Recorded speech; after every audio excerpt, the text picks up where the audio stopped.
of Puma Podcast PH.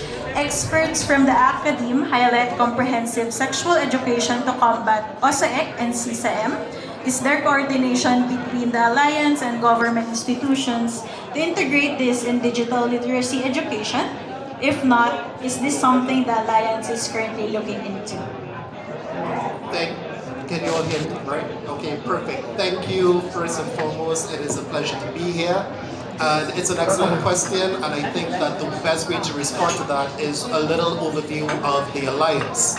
So, Childhood Alliance, we are based in New York. We are a network of development and humanitarian organizations. We work in 70 countries around the world, including the Philippines. And this Web Safe and Wise campaign is a global campaign that's being implemented by all of our country offices. It's a campaign on child online protection which seeks to achieve two outputs. And the first output is all about legislative strengthening, but the second output refers to your question directly, which is child participation.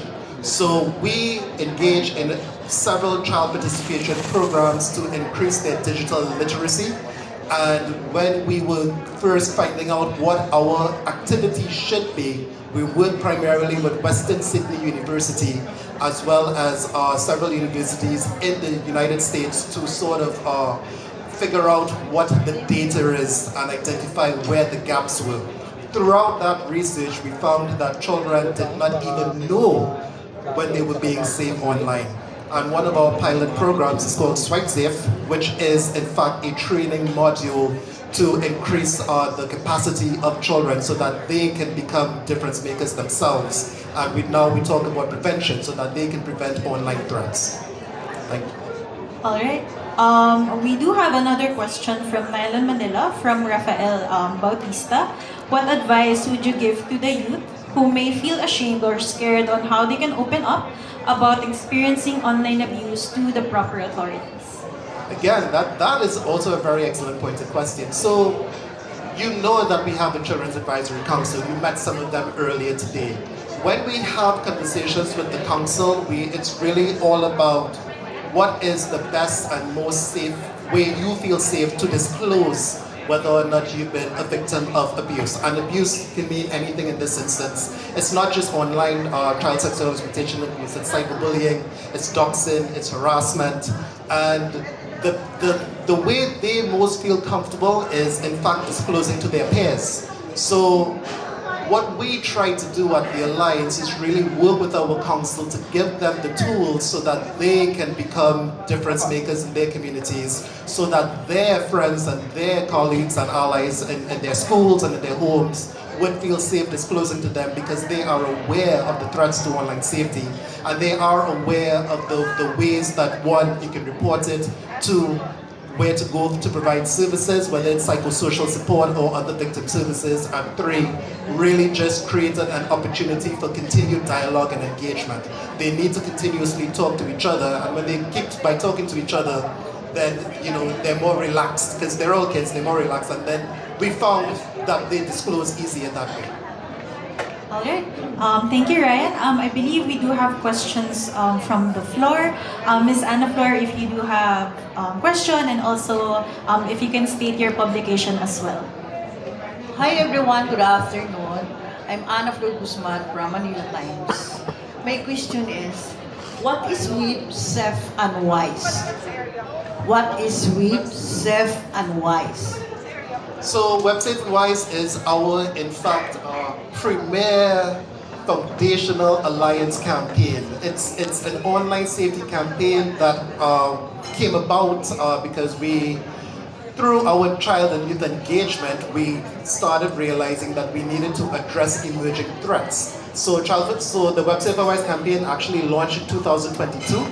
And it launched because we discovered that one of the threats that the Alliance did not capture was child online protection. A lot of our work was offline protection, but we wanted to create an opportunity and a space for children to be protected in the digital world because 60% of, on average, is what a child spends online. So that's really what the foundational history was behind the campaign. And we use our seat in New York, because the office is based in New York, to collaborate with a lot of UN entities as well as the private sector to ensure that children are always included in solutions that will keep them safe online. All right. Please state your name and publication po, Ms. Vivian. Thank you. Good afternoon. My name's Vivian. I'm from Edge Davao and What's New Philippines.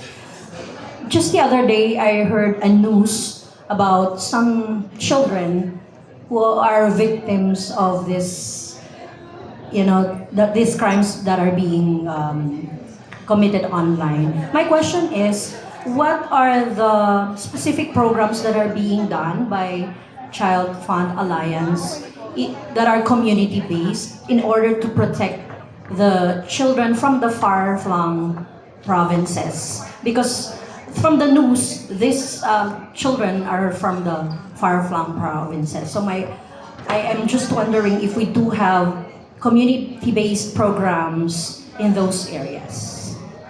So let me start by saying that I am not familiar with the specifics of OXIA instances and violations in the Philippines, but from a broad human rights perspective, Child Fund Alliance does engage in community-based programs to increase children's digital literacy.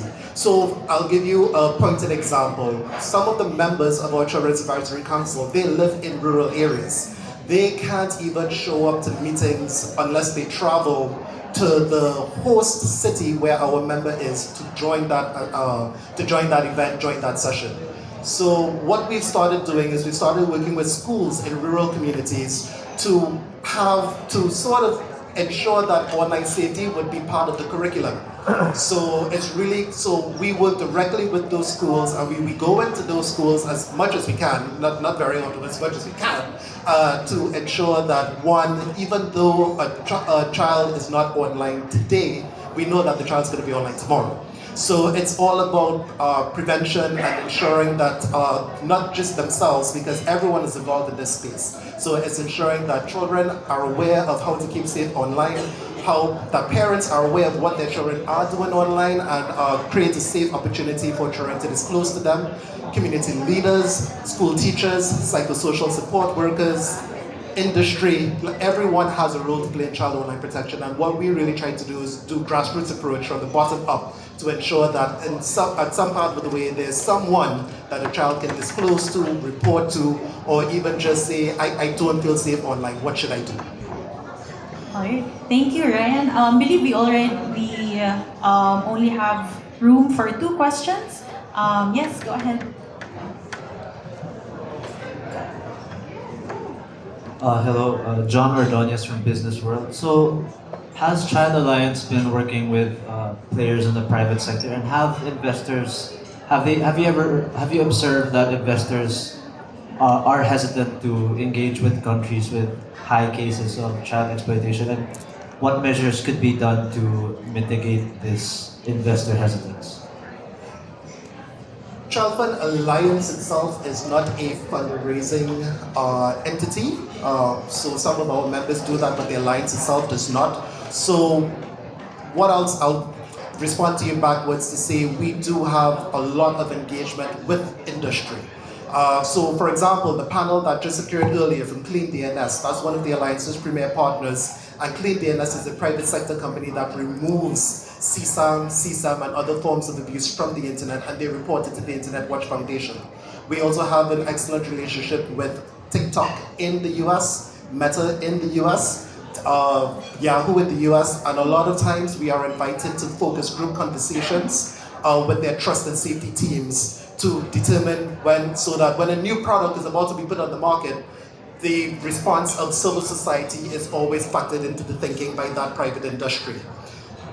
But in terms of actual fundraising programs, it's not an opportunity where we engage and collect money from the private sector in any way whatsoever. But overall, based on our experience, no tech company, no private sector industry does not want to be aligned with keeping children safe online. So it's better for them to provide support in some way, whether that's through participation on a panel, whether that's through signing of an MOU, an MOA, or whether that's just visibility, because visibility for them in protecting children online is good business for them. And visibility for us, protecting children online, fulfills our mandate, which is create a better digital world with children. All right. Believe we already just have time for one question. Sir Axel, I believe you do have a question. Just state your publication for Ryan's reference here. Thank you. Hi, I'm Axel from Brunel. What are your plans for the future for the protection of the children? Do you have a long-term and short-term plan? Plans, just to catch that, plans for the future with the children, our council, children in general? Yes. Okay, so again, excellent question. The work never ends. Absolutely.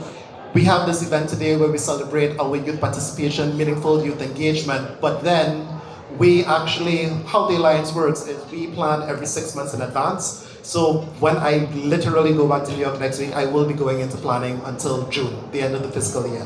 We have had a lot of continued conversations with particularly UN agencies who are all planning their future work programs. So we use our council to identify priorities of future work and make recommendations to those civil society groups around what those areas should be.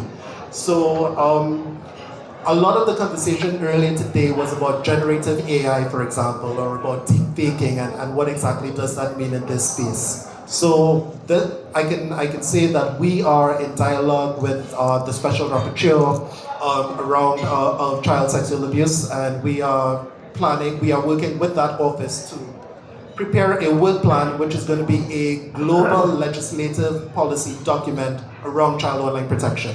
So that's really what it is we do. We have a lot of continued conversations directly with our council as well as other youth partners, and we try to find out from them what's really happening in this space. Because when I was a child, TikTok did not exist, Instagram did not exist. So for all I know, there's a new app that's on the market that I've never heard of, and we always need to be aware of what it is. So it's always just continue dialogue, and listening to them, and they really help us prioritize our work. So that's the task next week. All right. Thank you, Ryan, and thanks again to our friends from the media for engaging in this important discussion, especially in Safer Internet Day 2024. Should you have any questions,